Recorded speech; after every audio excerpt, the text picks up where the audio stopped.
നമ്മുടെ ഇടയിലുള്ള പല ആളുകളും ഒരു തലവേദന വന്നിട്ട് ഡോക്ടറെ കാണിച്ചതാണ്. അവിടുന്ന് അങ്ങോട്ട് പല ടെസ്റ്റുകളും പറഞ്ഞു, പല ചെക്കപ്പുകളും പറഞ്ഞു. ജീവിതത്തിൽ 2-3 ദിവസങ്ങളുടെ ഗ്യാപ്പിൽ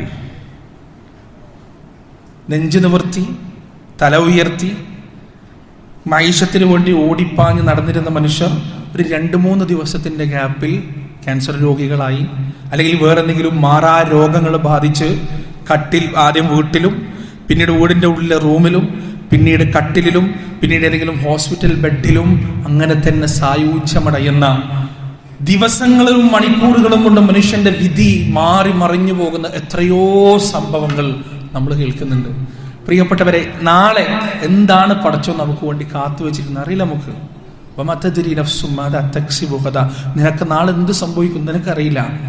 നാളെ നീ ഏത് തരത്തിലുള്ള രോഗവുമായിട്ടാണ് സമൂഹത്തെ അഭിമുഖീകരിക്കാൻ പോകുന്നത് നിനക്കറിയില്ല. ഇന്ന് നീ അഭിമാനിയാണ്, ഇന്ന് നീ പണക്കാരനാണ്, ഇന്ന് നീ വലിയ സ്ഥാനവും മാനവും ആളുകളൊക്കെ ബഹുമാനിക്കുകയും ചെയ്യുന്ന ആളുകളാണ്. നാളെ ഒരുപക്ഷേ അതേ ജനത്തിന്റെ മുന്നിൽ കൈനീട്ടേണ്ട അവസ്ഥ നിനക്ക് വന്നേക്കാം. അല്ലെങ്കിൽ അതേ ജനത്തിന്റെ, അതേ മനുഷ്യരുടെ ഔദാര്യത്തിന് വേണ്ടി കാത്തു നിൽക്കുന്ന അവസ്ഥ നിനക്ക് വന്നേക്കാം. ഓരോ പാഠങ്ങളും ഓരോ സംഭവങ്ങളും നമുക്ക് പറഞ്ഞു തരുന്ന പാഠം അതാണ്. പ്രിയപ്പെട്ടവരെ, ഓർമ്മിക്കണം, നമ്മൾ ചിന്തയുണ്ടാവണം. നമുക്ക് ഈ ആരോഗ്യവും ഈ ആഫിയത്തും ഈ ആയുസ്സും ഈ സമ്പാദ്യവും ഒന്നും അള്ളാഹു എന്നെന്നും നൽകാമെന്ന് ആർക്കും വാഗ്ദാനം കൊടുത്തിട്ടില്ല.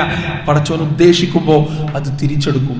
അതുകൊണ്ട് അത്തരം ദുരന്തങ്ങളിൽ പെട്ടുപോയ ആളുകൾക്ക് വേണ്ടി ആത്മാർത്ഥമായി പ്രാർത്ഥിക്കുക എന്നത് നമ്മുടെ ഏറ്റവും വലിയ ബാധ്യതയാണ്. പ്രിയപ്പെട്ടവരെ, പേര് വെളിപ്പെടുത്താൻ ഉദ്ദേശിക്കുന്നില്ലെങ്കിലും നമ്മുടെ ഒരു പ്രിയപ്പെട്ട സഹോദരൻ, നമ്മുടെ കണ്ണൂർ ജില്ലയിലുള്ള നമ്മുടെ പ്രവർത്തനത്തിന്റെ മുൻപന്തിയിലുള്ള നമ്മുടെ ഒരു പ്രിയപ്പെട്ട പ്രവർത്തകൻ, അദ്ദേഹത്തിന് തീരെ സുഖമില്ലാത്തൊരവസ്ഥയിലാണ്, വയ്യാതായ ഒരവസ്ഥയിലാണ്. ഒരു കുഴപ്പമുണ്ടായിരുന്നില്ല, പ്രശ്നം ഉണ്ടായിരുന്നില്ല, അല്ലറ ചില്ലറ പ്രശ്നങ്ങളുമായി ഡോക്ടറെ അടുത്ത് പോയതാണ്. ഇതേപോലെ അങ്ങനെ മാറി മറിഞ്ഞ് വല്ലാത്തൊരു ദുഃഖത്തിലും പ്രയാസത്തിലുമാണ്. നിങ്ങളുടെ ആത്മാർത്ഥമായ പ്രാർത്ഥനയിൽ ആ സഹോദരനെ ഉൾക്കൊള്ളിക്കുക. അല്ലാഹു സുബ്ഹാനഹു വ തആല അദ്ദേഹത്തിന്റെ അസുഖത്തിന് പരിപൂർണമായ ഷിഫ നൽകുമാറാകട്ടെ. പൂർണ്ണ ആരോഗ്യത്തോടുകൂടി ആഫിയത്തോടുകൂടി നമ്മുടെ ഇടയിലേക്ക് തിരിച്ചു വരാൻ അദ്ദേഹത്തിന് റബ്ബ് തൗഫീഖ് നൽകുമാറാകട്ടെ. അല്ലാഹുവേ, ഞങ്ങളിൽ നിന്ന് വന്നുപോയ ചെറുതും വലുതുമായ തെറ്റുകുറ്റങ്ങൾ നീ ഞങ്ങൾക്ക് പുറത്തു മാപ്പാക്കി തരണേ നാഥ.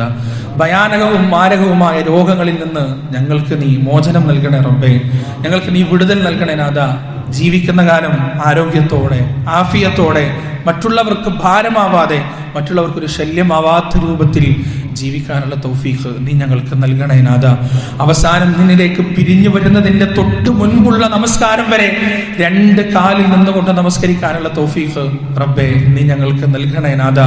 കിടക്കമേൽ കിടന്നുകൊണ്ട് ആളുകളുടെ ഔദാര്യവും ആളുകളുടെ സിമ്പതിയും കണ്ടു മടുത്ത് ഈ ലോകത്തുനിന്ന് പോയി കിട്ടിയാൽ മതി എന്ന ചിന്തയിലേക്ക് എത്തിപ്പോകുന്ന വിശ്വാസികളുടെ കൂട്ടത്തിൽ ഞങ്ങളെ നീ ഉൾപ്പെടുത്തല്ലേ റബ്ബേ. മരണം വരെ ആരോഗ്യത്തോടെ ജീവിക്കാൻ ഞങ്ങൾക്ക് നീ തൗഫീഖ് നൽകണേ അല്ലാ.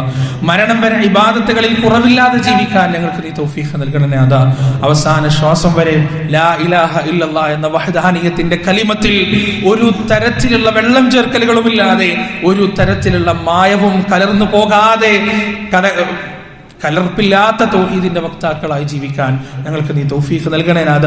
അവസാനം ഈ ലോകത്ത് നിന്ന് വിട പറഞ്ഞു പോകുമ്പോൾ ലാ ഇലാഹ ഇല്ലല്ലാഹ് എന്ന വഹ്ദാനിയത്തിന്റെ കലിമത്ത് ഹൃദയം കൊണ്ടും നാവ് കൊണ്ടും ഉച്ചരിച്ചുകൊണ്ട് ഇവിടുന്ന് വിട പറഞ്ഞു പോകാൻ ഞങ്ങൾക്ക് നീ തൗഫീഖ് നൽകുകയും ചെയ്യണം റബ്ബേ.